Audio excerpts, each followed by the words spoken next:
salam sejahtera untuk kita semua.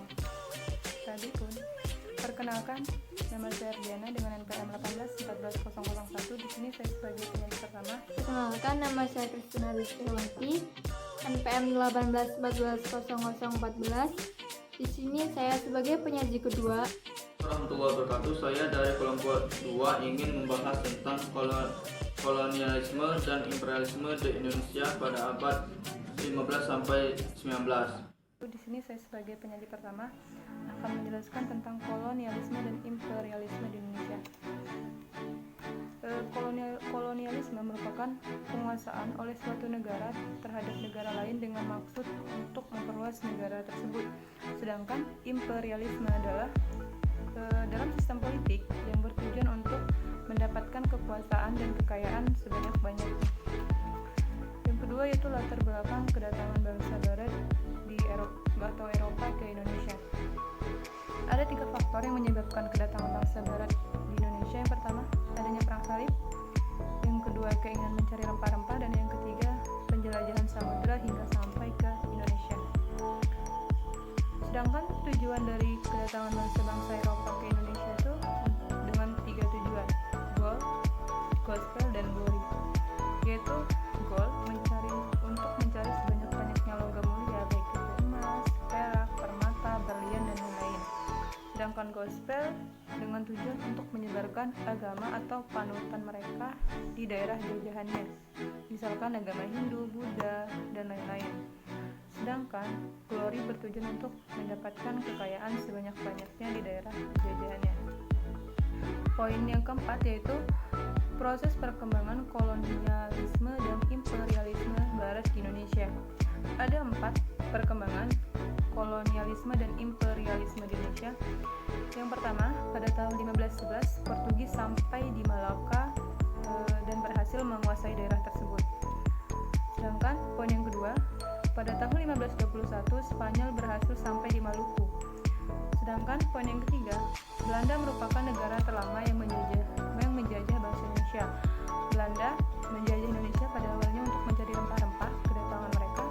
Sedangkan kedatangan mereka ini akhirnya berubah menjadi penguasaan dalam hal perdagangan, dan mereka mendirikan POC di daerah Indonesia. Sedangkan poin yang terakhir yaitu pada tahun 1580 Inggris datang ke Indonesia.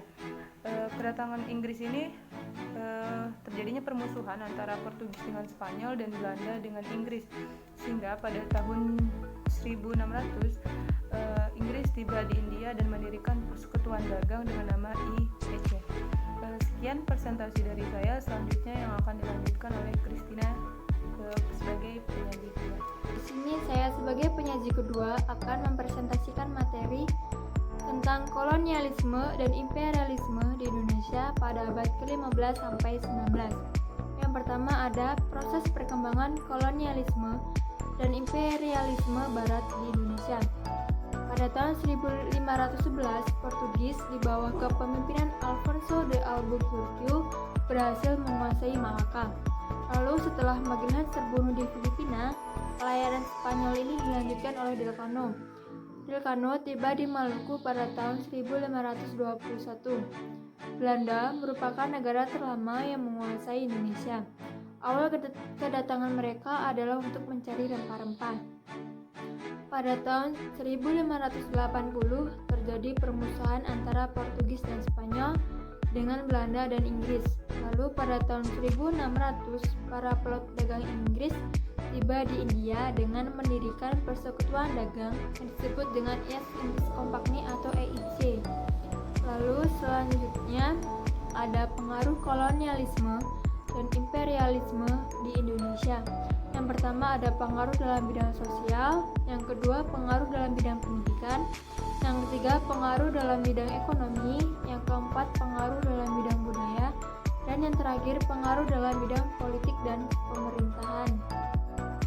Selanjutnya ada dampak negatif dari kolonialisme dan imperialisme. Yang pertama, mengakibatkan penderitaan psikis dan kesengsaraan fisik. Yang kedua, adanya pengambilan hak penduduk di Indonesia secara paksa.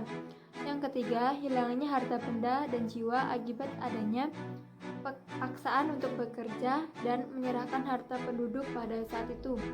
Yang keempat, perampasan kekayaan sumber daya alam, terutama pada sumber daya alam yang berupa rempah-rempah.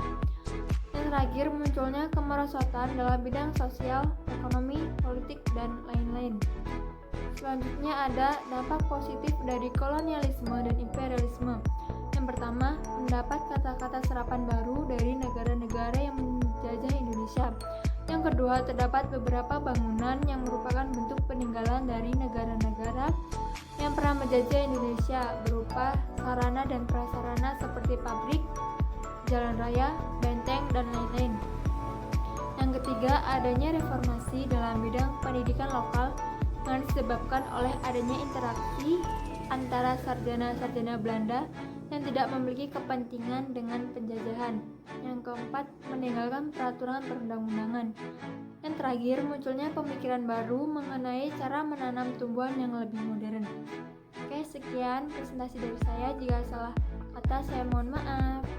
Saya dari kelompok 2 ingin membahas tentang kolonialisme dan imperialisme di Indonesia pada abad 15 sampai 19. Pemerintahan kolonialisme dan imperialisme yaitu dapat bikin negara penjajah menjadi makmur sesaat, yang dijajah menjadi menderita. Banyak pemerintahan Daendels di Indonesia pada tahun 1808 sampai 1811. Satu, kemenangan Prancis yang diperoleh Napoleon Bonaparte bereflikasi pada penguasaan negara jajahan Belanda menjadi dikuasai oleh Prancis pada tahun 1808.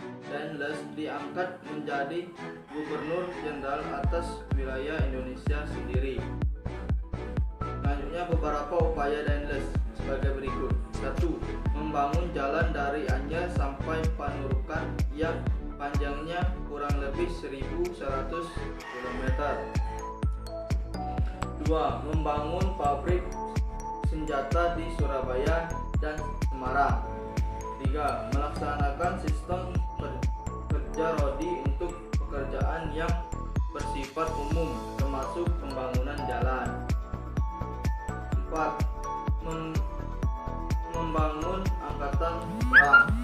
5. Mencapai urusan internal kerajaan-kerajaan di Indonesia. 6.